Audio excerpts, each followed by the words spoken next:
ചന്ദ്രഹാസം എന്ന് പറയുന്ന ഒരു സിനിമയിൽ ഗോവയിലോ എവിടെയാണ് അതിൻ്റെ ഷൂട്ടിംഗ് നടന്നിട്ടുണ്ടെന്ന് എനിക്കറിയില്ല. ഞാൻ കേട്ട് വായിച്ചൊക്കെ ഉള്ള അറിവിലാണ്.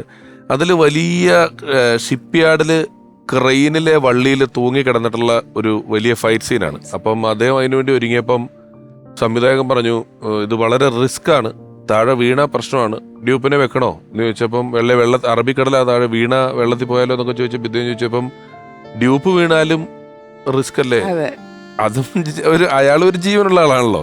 അതുകൊണ്ട് എന്നെ തന്നെ കാണണം പ്രേക്ഷകര് അതിനകത്ത് ഞാൻ നിൽക്കുന്നതെന്ന് പറഞ്ഞാൽ അതിസാഹസികമായിട്ടാണ് അന്നും ഇത് ചെയ്തിട്ടുള്ളത്. അങ്ങനത്തെ രംഗങ്ങളെല്ലാം തന്നെയാണ് ചെയ്തുകൊണ്ടിരുന്നത്.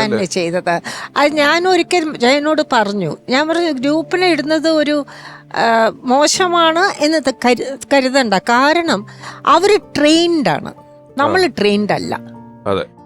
ദേ know what to do, how to do. അപ്പോൾ അവർക്ക് റിസ്ക് കുറവാണ്. നമ്മൾ ട്രെയിൻഡ് അല്ലാത്തതുകൊണ്ട് നമുക്ക് റിസ്ക് കൂടുതലാണ്.